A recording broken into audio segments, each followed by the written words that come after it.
Hello, ladies and gentlemen. Welcome back. This is Brennan Lee with Consciousness and Skill Worldwide. In this video, I want to talk to you about having a coach or mentor and what to look for when you're picking a coach or mentor.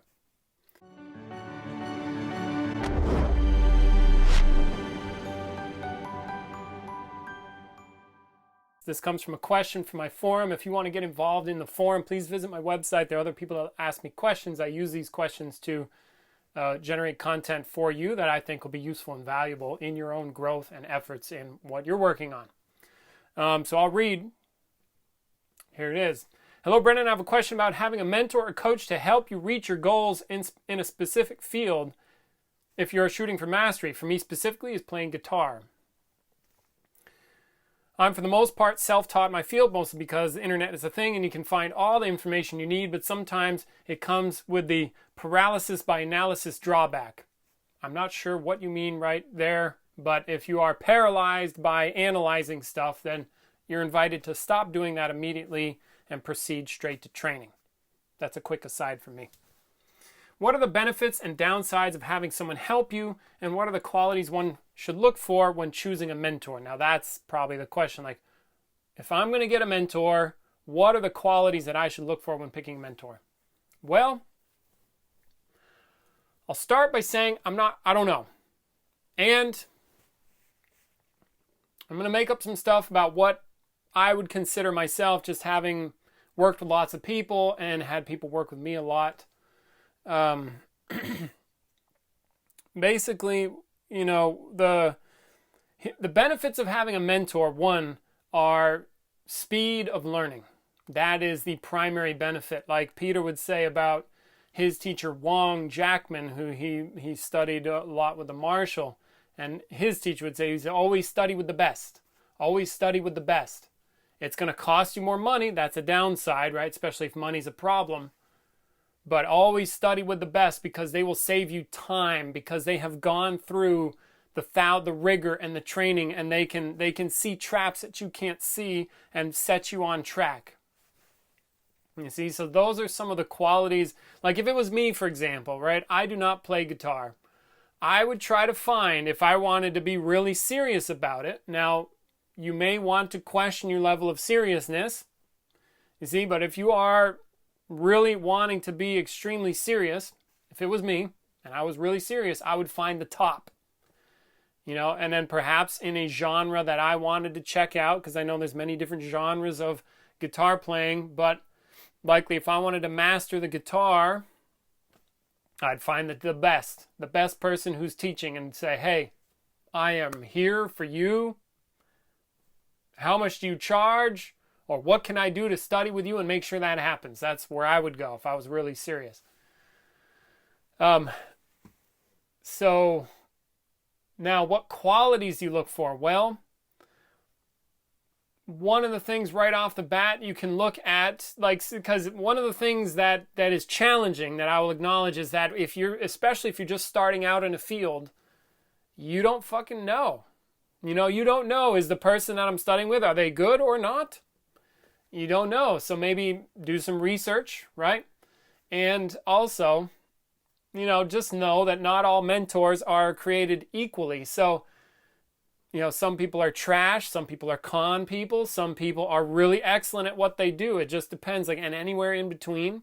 Some people are good at teaching in a certain way, so others teach in a different way. So, you know, if you are the qualities that I would look for, that tell me that the mentor that I'm about to work with is of high caliber. You know, I would look for somebody who has, one, if you can find it, produced people who are also at the top. See, if they produce top performers non-randomly, you can be pretty sure that they've got something going on in the way that they teach, in the way that they think, in the way that they consider teaching music, say. You know they got something going on because they have a track record. Now, if they don't have a track record, well, it is the internet. You can look them up on the internet. You can't find anything. Okay, if you can find stuff, good. Take a look at them. Are they straight? Are they honest? Are they really trying to provide value to you? And do they do it in a way that you can get it? And also, can you tell if their intent in teaching you is to really teach you and have you be at the top of your game, or are they just kind of like piddling around? Now, how are you going to know these things? I'm not sure how you're going to know without probably throwing yourself into it. You see? And by throwing yourself into it, you see, this would be another strategy I would take if I had very limited information. Throw yourself into it. Take a few lessons. You'll learn pretty quick kind of where they're at, how they go about doing things, and if they're a good fit for you. Now, some teachers, a good fit, just thinking here, again, just thinking, I'm just taking your question, considering trying to give something here in this domain. If your teacher, a good fit doesn't necessarily mean that you feel good all the time.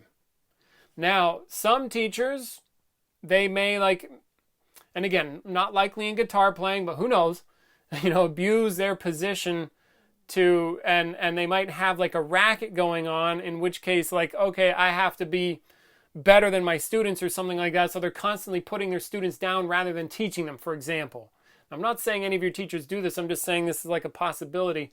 So then rather than being as if pure in their teaching and straight with what they're doing, they're straight, but then it's off. Now, how are you gonna know that? I don't know. And it might be a combination of intuition, but also, pay attention to how they are. Because the mind of an individual is reflected in their body and their actions and how they come across. You see? And if you are not getting value from the teaching, like if you discern that the teacher is not genuinely wanting you to improve, then perhaps it's best to find somebody else. Now, some teachers are rougher than others. Some teachers will call you on your shit, and that is, and if they do that in a way that makes a difference, that's what you need to pay attention to, not necessarily if you feel good, because some mentors will just try to make you feel good and keep you coming back. Some might have a weird thing trying to make you feel bad, but if somebody is actually really trying to get something across, and also, as far as I can tell, the job of a mentor, at least in the work that I do, and probably teaching anything else, because I also teach martial arts, so I do stuff with bodies, is many students have shit going on that keeps them from learning quickly. And I might go after some of that stuff, which tends to be personal, or foibles of the mind, or things that people do that they don't really realize they're doing. But if I say, hey, rather than thinking about it this way, think this way, and challenge their thinking and their emotional orientation to certain things, or maybe even their attitudes, hey, change your attitude from this to this, that gets a little bit personal. They may not feel comfortable, but if they start learning faster, good, I've done my job. So you can look out for things like that with a mentor. Are they actually getting me to learn quickly? You see? And are they challenging me enough so that I actually make progress? Then, okay, good. And then are you satisfied with your level of progress with this person? If not, good, find somebody else. If so, cool, keep going. You see? So those are some of the things I'll look out for. The downside of working with a mentor, I think the only downside is if they're good, they're going to charge money. And if they're good and not charging money, I don't know how they live. Maybe they're just somehow wealthy or something. But anybody worth their salt, you should be paying top dollar for that, for that service, because they're going to move you faster. And otherwise, downsides, I think that's the only one I can see, because in my experience, you can make progress by yourself. But in order to make real progress in a much shorter amount of time, I think it's pretty necessary to have a teacher. Unless you're a friggin' genius and you train like crazy all the time, I would highly recommend getting a mentor in whatever field you're working on. Just because, why waste time? Come on, you want to learn something, you want to make progress? Hey, let's get it done here. A mentor can help you do that, again, because what I said before, they've been through a lot of crap, they've made a lot of mistakes, and they can move you quickly. Other downsides.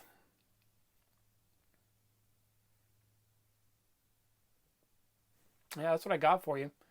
Any other qualities that you might look out for? What comes to mind? Things like honesty. They're straightforward. They do have a genuine intent to have you learn and grow. They keep their word. That seems to be useful for powerful human beings. Like, hey, we're going to have a lesson at 6 o'clock on Friday. They got their shit in order. They can handle that. Clear communication. These are just like general human qualities that I look for as like, okay, these are more powerful human qualities rather than disempowering human qualities. But a mentor, definitely make sure they're a master of their craft, or at least discernibly so, way better than you are at what you're trying to do. Or I just had the thought, basketball coaches can't necessarily, like top level coaches, can't necessarily play the sport, but they can mold people to be champions. So look out for the other's ability to mold champions or to mold masters or to mold people that are at the top of their game. Go looking for those people because they know stuff about how to teach that will greatly accelerate your progress, in my estimation. Other qualities. Yeah, that's pretty much it. That's what I got for you. And the main thing is, depending on your level of curiosity, I say get out there, go try it out. If you want a mentor, go get one. Find somebody good, start.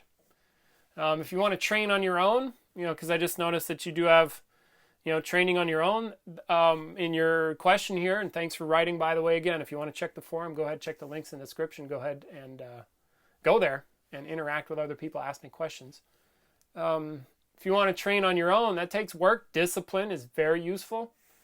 And consistency over time. And then I was just talking to some apprentices. We've got a group of apprentices here. These are live-in students for a long time. I was just talking to them recently about training in the martial, the body being, so the body stuff. When you train, don't just train to repeat, train to improve every time. So you aren't just going through the motions, okay, I'm going to play these things, and you play them the same way every time. No, every time you play them better, play them better, play them better, play them better, and increase your training. And that will help move you more quickly in case you don't do that already.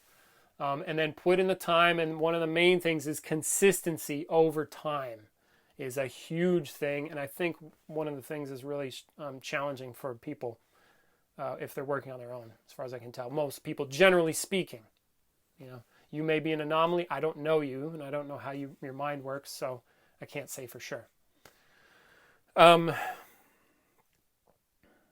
Yeah, the main thing is like get after it, go do it. Play that guitar, learn, train it like crazy, and you'll improve. Cool. So thank you for writing in. I appreciate it. If you want to get a little bit serious, check the links in the description of free course, paid course. You're welcome to contact me about other types of work. I do extremely powerful workshops here in Texas that are in the domain of consciousness and also skill, aka martial skill, body being. I work with people's bodies to help them get more powerful. If you have questions, write to me. I'd love to hear from you. That helps me generate content. Do all the other stuff, like and subscribe to the channel. Much love, and keep kicking ass out there. I hope you're doing well. I don't know you, and I hope you're doing well. All right, take care. Bye.